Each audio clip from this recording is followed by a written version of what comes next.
आई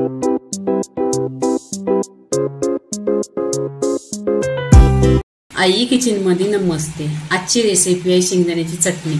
तर सोलापुरी जशी बनवतात शेंगदाण्याची चटणी तशी बनवायची आहे। इथे मी शेंगदाणे घेतल्यात 1 वाटी। शेंगदाणे पहिल्यांदा भाजल्यानंतर त्याचे साल काढली आणि त्या शेंगदाण्याचा 2 भाग केलेले आहेत। इथे 1 वाटी शेंगदाणे घेतलेले आहेत। 1 वाटी लसूण आहे। इथे लसूणची साल काढून घ्यायची आणि लसूण जास्त घ्यायची म्हणजे शेंगदाण्याच्या चटणीला जास्त टेस्ट येतो।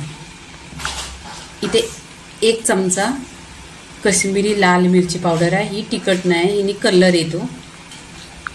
अर्धी चमचा जिरं घेतलेलं आहे आणि चवीनुसार मीठ। इथे 1 चमचा आहे ना तेल घेतलेलं आहे। पॅन मध्ये बघा असं तेल घ्यायचं, गरम करायचं, त्याच्यावर जिरं टाकायचं। जिरं छान असं तरतरलं पाहिजे। त्याच्यावर लसूण टाकून घ्यायची। लसूण पण छान अशी तेलावर परतून घ्यायची।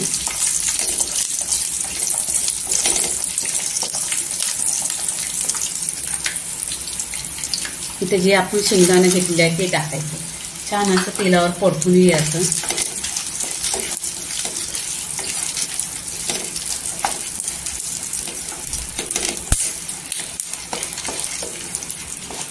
ही चटणी भरपूर दिवस टिकते। तुम्ही डब्याला न्या, नाहीतर फिरायला घेऊन जा, मुलांना टिफिन मध्ये दिलं तरी चालेल। ही 1 नंबर टेस्टी आणि चपाती बरोबर एकदम छान लागते। आणि तुम्ही फ्रीजच्या बाहेर ठेवली तरी पण चालेल।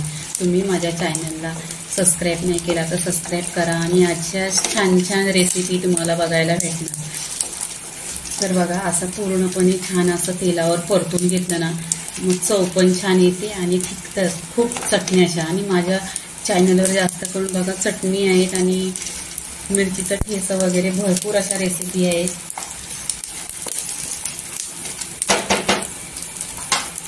इथे चवीनुसार मीठ टाकायचं।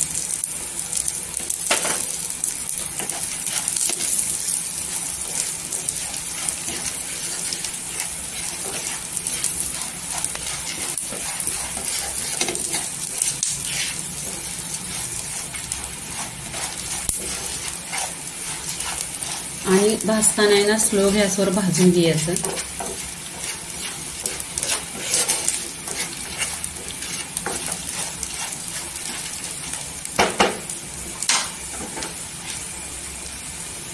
ही कश्मीरी लाल मिरची पावडर आहे। ही फक्त कलर साठी आहे, तिखट नाही आहे। तुम्हाला जर तिखट आवडत असलं ना तर तिखट पण घेऊ शकता। ही पण छान अशी परतून घ्यायची तेलावर, कलर खूप छान येतो।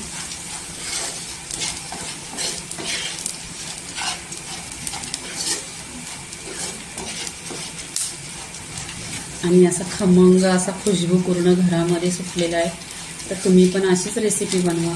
आणि आता पावसाच्या दिवसात म्हणजे अशा छान छान चटणी वगैरे चपातीशी भाताशी असल्यानंतर जेवण जातो। तर इथं पूर्णपणे असं भाजून झालेलं आहे आपलं। हे आहे ना गॅस बंद करायचा आणि काढून घ्यायचं। पूर्णपणे इथे बघा थंड झालेली आहे। आता आहे ना इथे कुटून घ्यायची। तुम्हाला खलबत्त्यात कुटायची असेल तर कुटा आणि मिक्सरला लावले तरी पण चालेल। त्याच्याविषयी आहे ना इथे अशी कुटून घेतलेली छान टेस्ट येतो।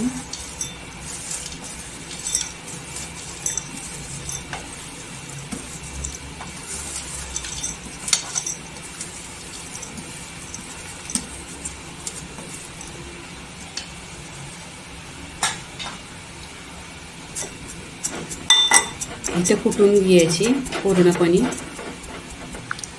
इथे बघा कुटलेली आहे अशी छान अशी, तुम्हाला दाखवते। पूर्णपणे चटणी इथे कुटून झालेली आहे। तर आपण काय करायचं प्लेटमध्ये काढून घ्यायची।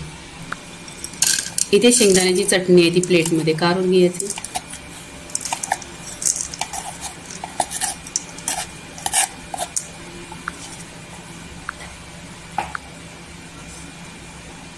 इथे पूर्णपणे बघा शेंगदाण्याची चटणी झालेली आहे।